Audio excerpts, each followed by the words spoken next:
Hey everyone, and welcome to another deep dive. This time we're going to try and get to know Margaret Martinez a little better. Ooh, Margaret Martinez. I've heard of her. She's pretty fascinating. She is, and I'm excited to really dig in and try to figure out, what makes her tick, what she's all about. We're going way beyond like the standard bio. Yeah, beyond the LinkedIn profile. Exactly. So the sources we're going to be using today for this deep dive are her About section and her website for Unforgettable You LLC. Okay, Unforgettable You. I like that. So is that like her company or? It is, yeah, Unforgettable You LLC. I wonder if that name like reflects her overall philosophy. It's all about like, empowering individuals, like you said, making you unforgettable, leaving a mark. Yeah, and she really emphasizes a desire to create a positive and regenerative impact. I'm curious to know what you make of that word regenerative. Yeah, that's interesting. It's not just positive, right? Regenerative suggests like something more, like it's not just solving a problem, it's like restoring something or revitalizing something. Okay, So like planting a tree instead of just picking up trash. got it. It's like going beyond a Band-Aid solution and really trying to create a system where things are improving over time. That's ambitious. It is. And that ambition is definitely something we see in her professional life as well. She's an AI partner at LiveGig Ltd. AI partner. Wow, that sounds so futuristic. So I know LiveGig Ltd uses AI, specifically chatbots, to help businesses be more productive and organized.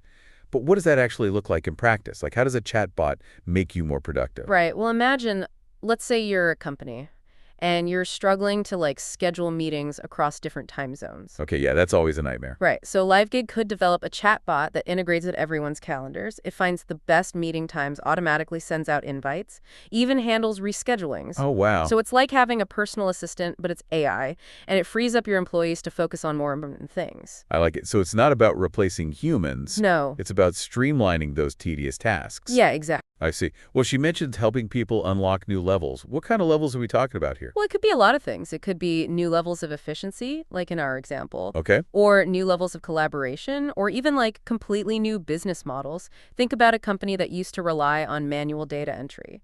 With AI, they can automate that, and suddenly their team can focus on analyzing the data, making strategic decisions. It's a whole new level of operation. Okay, I'm starting to see the possibilities here. So she's leading the AI revolution, but she doesn't stop there. She's also a global motivational speaker, podcast host, co-author, moderator. Margaret wears a lot of hats. She does. She's a true multi-hyphenate, and it almost seems like a completely different world from AI, right? Right. But remember that name, Unforgettable You? Oh, yeah. Maybe she sees these platforms as another way to empower individuals, just on a larger scale. Instead of working with companies one-on-one, Right. she's sharing her knowledge and experiences with a wider audience. Yeah, inspiring them to make their own impact. Makes sense. And she's also the CEO of Harmony's Closet. Harmony's Closet. Now, that sounds like a complete departure from the high-tech world of AI. What is Harmony's Closet? Yeah, it's definitely a different focus, but it still seems to align with her values. From what we can tell, it's all about community engagement and building unity. She talks about turning challenges into community-wide successes. Turning challenges into community-wide successes. Okay, I need an example. Like, what does that actually look like on the ground? Okay, let's say you have a community struggling with youth unemployment. Okay. Harmony's Closet, under Margaret's leadership, could partner with local businesses to create a mentorship program. Okay. They could connect young people with experienced professionals, provide job skills training.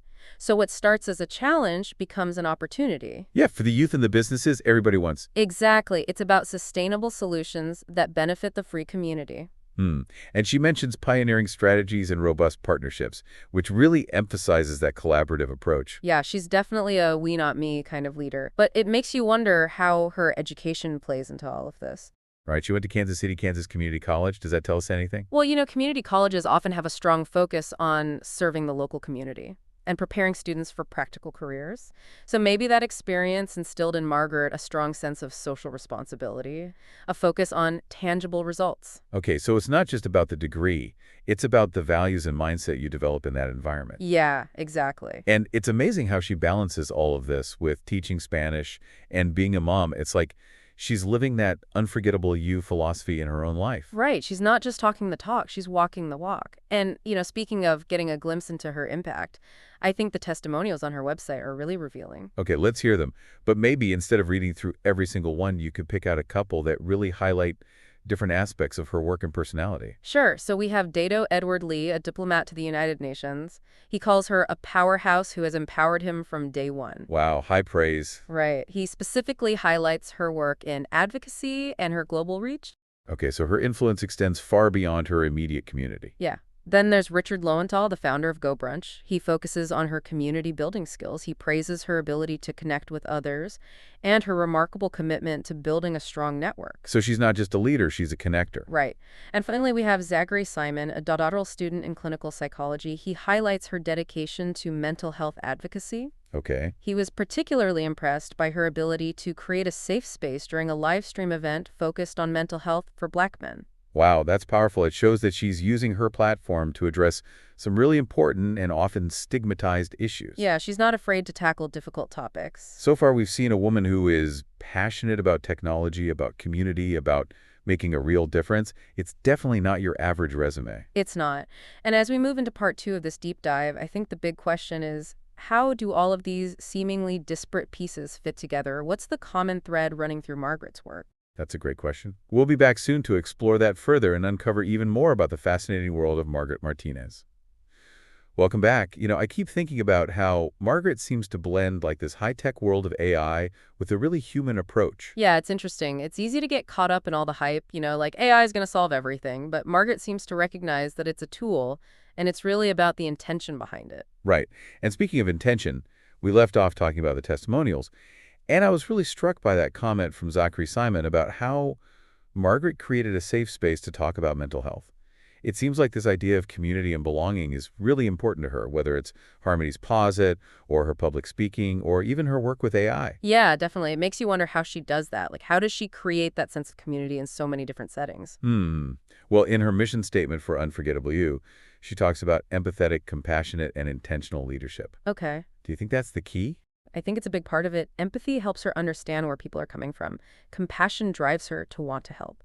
And intentionality ensures that her actions are aligned with her values. I think those are all essential for building trust and creating a space where people feel heard and valued. And that probably applies to her work at Harmony's Closet as well.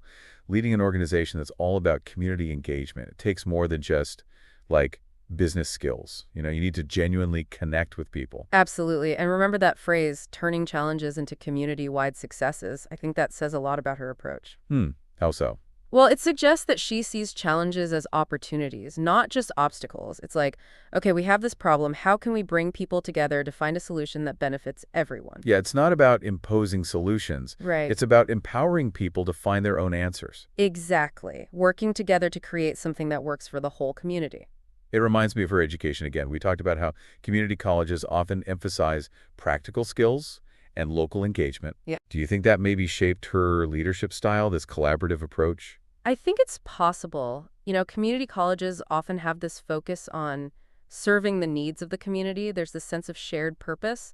So maybe that experience really instilled in Margaret the importance of collaboration, of working together to solve problems. It's fascinating how those early experiences can have such a lasting impact. They really can. And it's not just her education. She's also balancing a career with teaching Spanish and raising a family. Right. That takes some serious organizational skills. It does. It suggests she's really adaptable, resilient, and not just juggling these roles, but excelling at them. Yeah, she's clearly driven and determined. And then there's her work with AI. To be a leader in a field that's constantly evolving, you have to be willing to learn and adapt so quickly. Absolutely. And not only that, but to be able to explain these complex concepts in a way that people can understand. Okay, so it's like she's bridging the gap between the technical world and the human world, making sure that AI is used responsibly to improve people's lives, not just replace them. Exactly. And this focus on the human element, maybe that carries over into her public speaking as well. We know she's a global motivational speaker, Yeah. but what kind of message do you think she's sharing? Well, based on everything we've learned, I imagine her talks probably touch on themes of empowerment, community building, finding your purpose, maybe even embracing technology as a tool for good. Right. And remember what Dato Edward Lee said about her empowerment efforts. Yeah. That suggests she's not just giving people information, she's inspiring them to take action to make a difference. And Richard Lowenthal talked about her ability to connect with people, to build a network. Right. She's clearly a compelling communicator. So she can motivate and inspire audiences. Yeah. But it makes you wonder how her communication style changes depending on the context. Is she different as a public speaker versus a leader at Harmony's Closet versus, working with clients at Life Gig Ltd? That's a good question. We don't have all the specifics, but I imagine she adapts her approach to resonate with different audiences. But I think the underlying message probably stays consistent, finding your purpose, building connections, making a positive impact. Yeah, that seems to be the common thread. I'm also curious about her work as a co-author. What kind of books has she written? The sources don't actually say, but we can guess. Okay. Given her interests, maybe she's co-authored books about the ethics of AI, or the future of work in a digital age, or even the power of human connection in a technology-driven world. Well, those are all really interesting possibilities. Right. And her podcast could offer some clues, too. Definitely. Podcasts are a great way to have these in-depth conversations and share personal stories. It'd be fascinating to hear her podcast and see what topics she covers. I'm starting to get the sense that Margaret is a lifelong learner, always curious, always looking for new experiences. She's not afraid to branch out and try new things. That's a great observation. She definitely embodies a growth mindset, embraces challenges as opportunities to learn and grow. And throughout it all, there's this unwavering commitment to making a difference. Yeah, whether it's through technology or community building or sharing her story, she seems driven by this desire to make the world a better place. It's inspiring. It reminds you that we all have the potential to make an impact, no matter who we are or what we do. Absolutely. Margaret's story is a great example of that. But before we get too carried away, I think it's important to look at the results. In part 3, let's dive into the specifics of her work and see the impact she's actually making. I like it. It's one thing to talk about vision and values, Right. but I want to see those ideas come to life. Stay tuned for part 3, where we'll explore the outcomes of Margaret's journey and the legacy she's building. Welcome back, everyone. It's time for the final part of our deep dive into the world of Margaret Martinez. And, we've talked a lot about her values, her leadership, her experiences, but now I want to see the results. Like, how is she actually making a difference? Yeah, let's get down to the nitty-gritty. Let's see those ideas in action. Exactly. So remember that phrase, turning challenges into community-wide successes? Well, I want to know what that looks like on the ground. Can you give us an example from her work at Harmony's Closet? Okay, so let's imagine a community that's struggling with food insecurity. Okay. Now, a lot of organizations might just, provide food donations, which is great. But Harmony's Closet, under Margaret's leadership, might take a different approach. Okay. Hi. And they might establish a community garden partner with local businesses to get tools and resources, offer workshops on sustainable gardening techniques. Wow. So it's not just about meeting the immediate need. No. It's about empowering people to grow their own food long term. Exactly. It creates a sense of ownership, builds resilience, and, it also really highlights those robust partnerships she talked about. Oh, yeah. She's not doing this alone. Right. It's about bringing different people and organizations together To create a more sustainable solution. Exactly. I'll bet she applies a similar approach to her work with AI. Oh, I'm sure she does. Remember how she talked about unlocking new levels? Oh. Well, imagine if her team at Live Gig Ltd. developed a chatbot. But not just any chatbot. This one helps small businesses connect with local suppliers. So instead of relying on big corporations, Right. they can build a more resilient local supply chain. Yeah. It could boost the local economy, create new opportunities, and, shows how AI can be used to address real-world challenges, not just automate jobs away. That's powerful. And it makes me think about the ripple effects of her public speaking data. Edward Lee talked about how empowered he felt after hearing her speak. Yeah. Imagine someone attends one of her talks, and they're so inspired that they start their own social enterprise that creates jobs, helps their community. That's a legacy. Absolutely. One person's story can have such a huge impact. And remember, Zachary Simon's experience with her mental health advocacy? Yeah. Her live stream event might have given someone the courage to reach out for help for the first time. That's right. Sometimes it's the small actions that make the biggest difference. Creating those spaces for connection, sharing stories, offering support. And it seems like Margaret is using everything she has, AI, public speaking, community organizing, to create those spaces. And she's doing it all while being a mom and teaching Spanish. It's incredible. It really is. It shows you that you don't have to choose between personal fulfillment and making a difference. So as we wrap up this deep dive, what's the one thing you want our listeners to take away from Margaret's story? I think the biggest takeaway is that anyone can be a change maker. It's not about your title or your background. It's about seeing a problem, bringing people together, and working towards a solution. I love that Margaret's story is proof that passion, purpose, and a commitment to making a difference can really change the world. It's been a pleasure exploring her journey with you. Same here. And to our listeners, we hope this deep dive has inspired you to create your own unforgettable impact. Thanks for joining us.